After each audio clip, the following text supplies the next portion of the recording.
നമസ്കാരം, എല്ലാ കുട്ടികൾക്കും ഗിരീഷ് സാറാണ്. ഇന്ന് പ്ലസ് വണ്ണിൽ നമ്മൾ കഴിഞ്ഞ ദിവസം ഫ്രിക്ഷൻ എന്ന് പറയുന്ന ടോപ്പിക്ക് വളരെ വളരെ വളരെ കാര്യമായിട്ട് പഠിച്ചു. കുറേ കാര്യങ്ങൾ ഇമ്പോർട്ടൻ്റ് ആയിട്ടുള്ള കുറേ പോർഷൻസ് പഠിച്ചു. നമ്മൾ അത്യാവശ്യം പോർഷൻസിലൊക്കെ നല്ലപോലെ മുമ്പിലാണ്.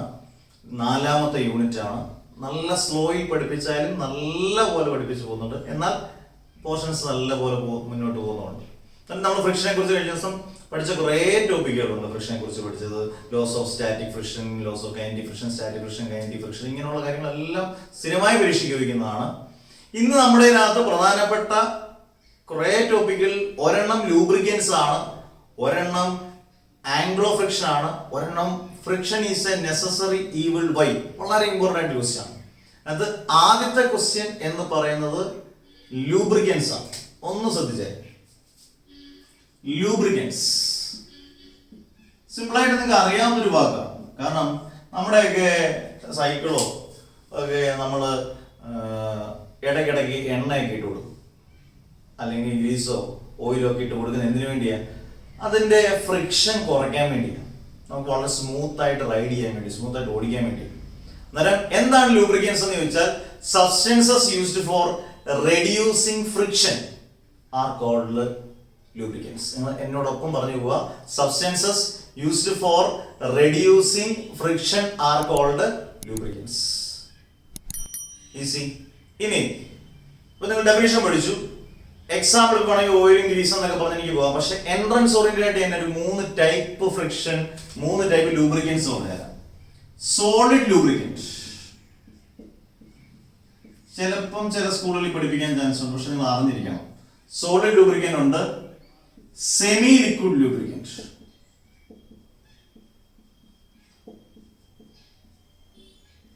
Semi liquid lubricant, gaseous lubricant.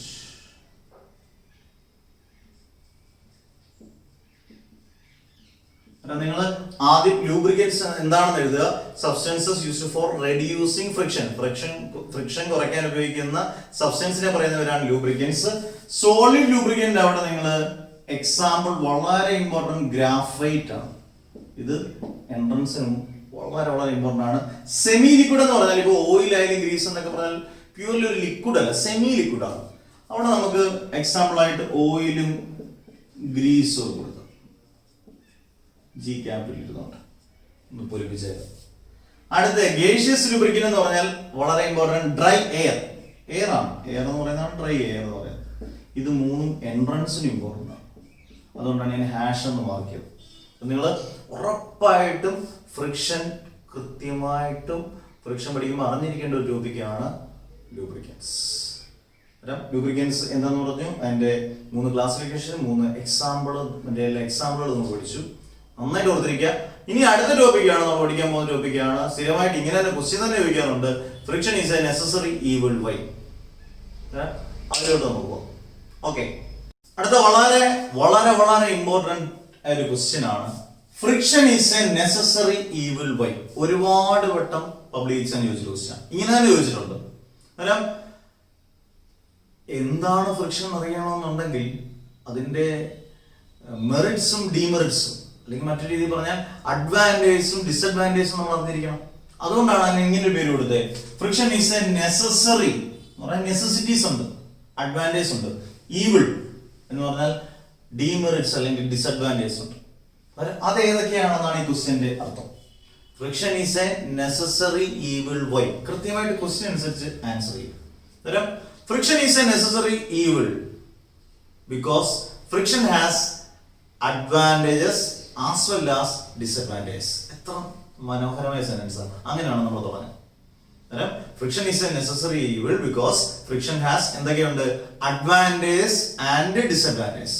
എന്നിട്ട് നമ്മൾ പോയിന്റ് ആയിട്ട് എഴുതിയാൽ മതി. ആദ്യം നിങ്ങൾ അഡ്വാൻറ്റേജ് നോക്കുക. അഡ്വാൻറ്റേജസ് ഇപ്പൊ തന്നെ കേൾക്കുമ്പോൾ നിങ്ങൾ അന്നേരം തന്നെ പഠിക്കും.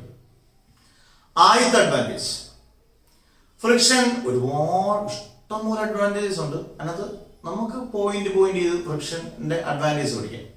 അഡ്വാൻറ്റേജിൽ ആദ്യത്തത്, friction hold objects. Friction is used to hold objects അല്ലേ? ഹോൾഡ് ചെയ്യാൻ ഈ പേന ഞാനിങ്ങനെ പിടിക്കണമെന്നുണ്ടെങ്കിൽ ഫ്രിക്ഷൻ വേണം, വേണ്ടേ? ഇനി ഞാനിങ്ങനെ നടക്കണമെന്നുണ്ടെങ്കിൽ ഫ്രിക്ഷൻ വേണം. അന്നേരം friction helps us to walk, friction helps us to hold objects. 2 advantage ആയാലും. ഇനി ബ്രേക്ക് അപ്ലൈ ചെയ്യണമെന്നുണ്ടെങ്കിൽ ഫ്രിക്ഷൻ വേണം. Friction is used to applying brakes. ഇതെല്ലാം ഫ്രിക്ഷന്റെ അഡ്വാൻറ്റേജ്. നമുക്ക് മരത്തെ കയറണമെന്നുണ്ടെങ്കിൽ ഇങ്ങനെയൊക്കെയുള്ള എല്ലാ ഫ്രിക്ഷന്റെ അഡ്വാൻറ്റേജാണ്.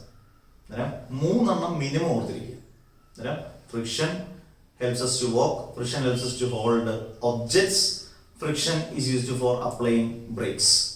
Advantages നമുക്ക് നല്ല വൃത്തിയായിട്ട് 1 2 3 പോയിന്റ് ചെയ്തു. അടുത്ത ഡിസഡ്വാൻറ്റേജ് നമ്മൾ എഴുതുക. എന്നിട്ട് ഡിസഡ്വാൻറ്റേജ് എന്തൊക്കെയാണ്? ഒരുപാട് ബ്രേക്ക് പിടിക്കുമ്പോഴാണ് wear and tear. ആ വാക്ക് വളരെ ഇമ്പോർട്ടൻ്റ് ആണ്. wear and tear. സ്പെല്ലിംഗ് ഒന്നും തെറ്റിക്കരുത്.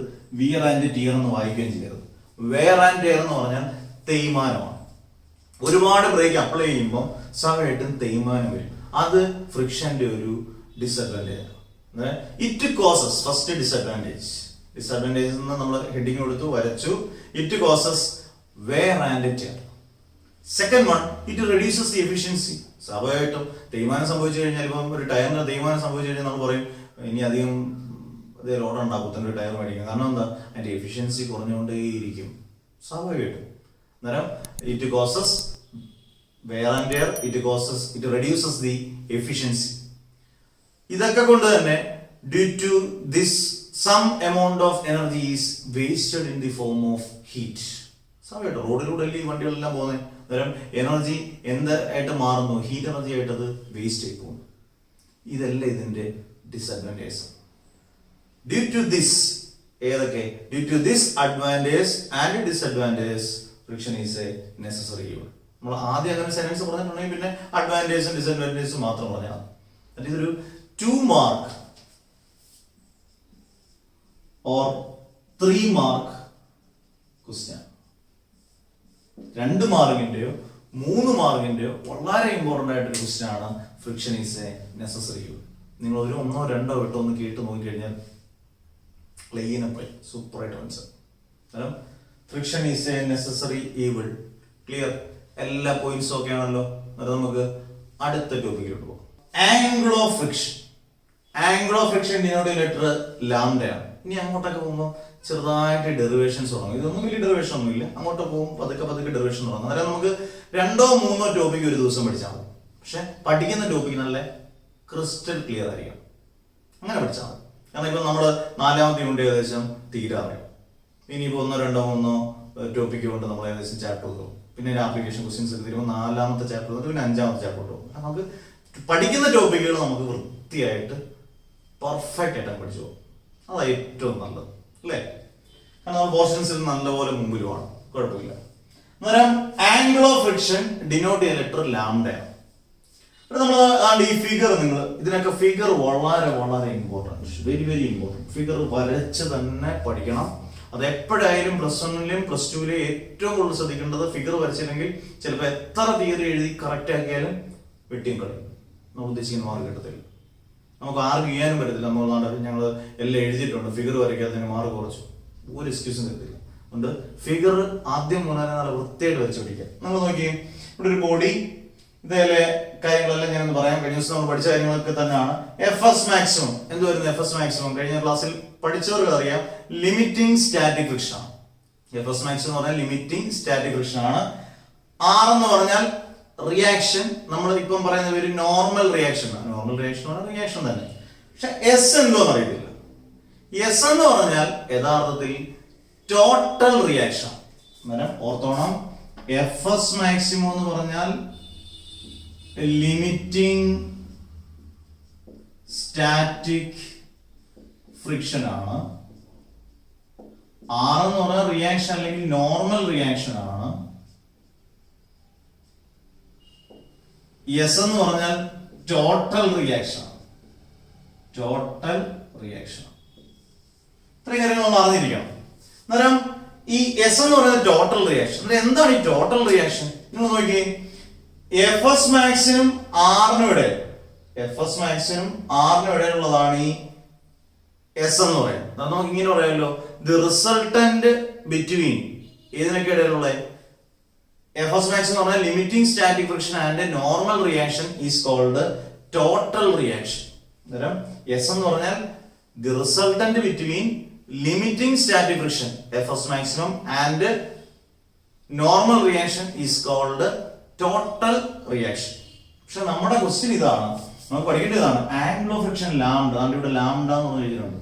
സാധാരണ ലാംഡ നിങ്ങൾ ചെറിയ ക്ലാസ്സിലൊക്കെ പഠിച്ചിരിക്കുന്നത് ലാംഡ എന്ന് പറയുമ്പോൾ തന്നെ വേവ് ലെങ്ത് ഡിനോട്ട് ചെയ്യുന്നു. ഇവിടെ വേവ് ലെങ്ത് അല്ല, ആംഗിൾ ഓഫ് ഫ്രിക്ഷൻ ഡിനോട്ട് ചെയ്യുന്ന ലെറ്റർ ആണ് ലാംഡ. എന്താണ് ലാംഡ? നിങ്ങൾ നോക്കി, ഈ ലാംഡ എന്ന് പറയുന്നത് എസിനും ആറിനും ഇടയിലുള്ള ആംഗിൾ അല്ലേ?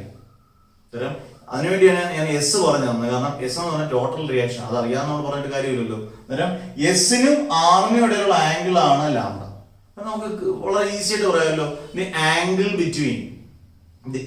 ബിറ്റ്വീൻ എസ് എന്ന് പറഞ്ഞാൽ എന്തുവാ, ടോട്ടൽ റിയാക്ഷൻ ആൻഡ് ആർ എന്ന് പറഞ്ഞാൽ normal reaction is called angle of friction. Simple. The angle between total reaction S and normal reaction R is called angle of friction, denote ചെയ്യുന്ന letter lambda. ഇനി നമുക്ക് ഇതിന്നൊരു equation കണ്ടുപിടിക്കണം. അതുകൊണ്ട് നിങ്ങൾ ശ്രദ്ധിച്ചു, tan lambda. Tan theta എന്ന് പറഞ്ഞാൽ opposite side by adjacent side ആണ്. Opposite side by adjacent side. അങ്ങനെയാണെങ്കിൽ ടാൻ ലാംഡ എന്ന് പറഞ്ഞു കഴിഞ്ഞാൽ നിങ്ങൾ നോക്കി, ഓപ്പോസിറ്റ് സൈഡ് എന്ന് പറഞ്ഞാൽ Fs maximum by adjacent side എന്ന് പറയുന്നത് R. Tan lambda is equal to Fs maximum by R. കഴിഞ്ഞ ക്ലാസ്സിൽ നമ്മൾ പഠിച്ചതാണ്. അതാണ് ഓരോ ക്ലാസ്സും കൃത്യമായിട്ട് പഠിച്ചുകൊണ്ടത്. Fs maximum ബൈ R നെ നമ്മൾ കഴിഞ്ഞ ദിവസം നമ്മൾ മ്യൂഎസ് എന്ന് വിളിച്ചു. എന്ത് മ്യൂഎസ്? മ്യൂഎസ് എന്ന് പറഞ്ഞാൽ coefficient of static friction. Coefficient of static friction. അത് നിങ്ങൾ നോക്കിയേ, ഇതാണ് ഇക്വേഷൻ.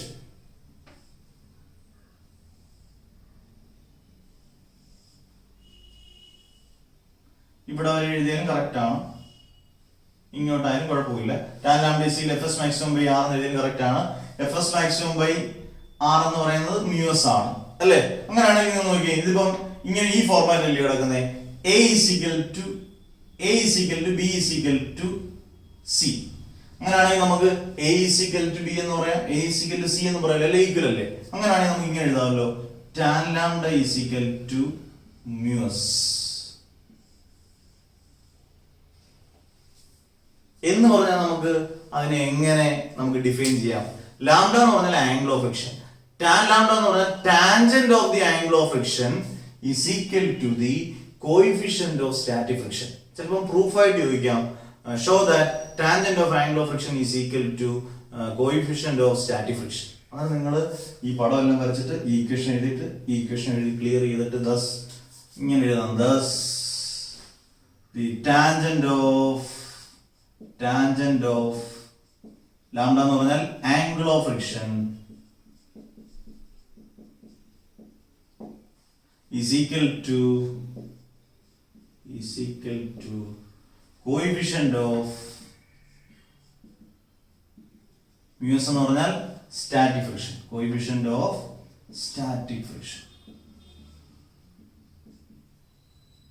ഓക്കെ, ഇങ്ങനെ വേണം പഠിക്കാൻ. അന്നേരം ഇത് വളരെ സിമ്പിൾ ആയില്ലേ? നമ്മൾ 3 വളരെ വളരെ ഇമ്പോർട്ടൻറ്റ് ടോപ്പിക്സ് പഠിച്ചു. ലൂബ്രിക്കൻസ് പഠിച്ചു, friction is a necessary evil, why, angle of friction പഠിച്ചു. ഇനി നമുക്ക് ആംഗിൾ ഓഫ് റീപോസ് എന്നൊക്കെ പറഞ്ഞ ടോപ്പിക്കുണ്ട്, ബാങ്കിങ് ഓഫ് റോഡ്സ് ഉണ്ട്, ബാങ്കിങ് ഓഫ് റോഡ്സിന്റെ ഡെറിവേഷൻ ഉണ്ട്, അതിന്റെ മാക്സിമം പെർമിസിബിൾ സ്പീഡ് കണ്ടുപിടിക്കാനുണ്ട്. അതുകൊണ്ട് ചാപ്റ്റർ തീരുകയാണ്. പക്ഷെ നമുക്ക് ഒരു ടോപ്പിക്ക് പോലും ഞാൻ കളയുന്നില്ല, എല്ലാ ടോപ്പിക്കും നല്ല പോലെ പഠിപ്പിച്ചിരുന്നുണ്ട്. നിങ്ങൾ അതിനനുസരിച്ച് നല്ല വൃത്തിയായിട്ട് പഠിച്ചു പോവുക. ഇത്രയും സമയം ഉണ്ടെങ്കിൽ അത്രയും സമയം നല്ല വൃത്തിയായിട്ട് കേൾക്കണം കേട്ടോ. എന്തെങ്കിലും ഡൗട്ട് ഉണ്ടെങ്കിൽ നിങ്ങൾക്ക് ചോദിക്കാം, സംശയങ്ങൾ ചോദിക്കാം. നന്നായിട്ട് പഠിക്കുക, അടിപൊളിയായിട്ട് പഠിക്കുക. അടുത്ത വീഡിയോയിൽ നമുക്ക് ആംഗിൾ ഓഫ് റീപോസും ബാങ്കിങ് ഓഫ് റോഡ്സും ഒക്കെ പഠിക്കാം നല്ല അടിപൊളിയായിട്ട്. ഇന്നലെ സൂപ്പറായിട്ട് ഇത്രയും കാര്യങ്ങൾ മനസ്സിലായെന്ന് വിചാരിക്കുന്നു. നിർത്തുന്നു. Bye bye, see you. Okay.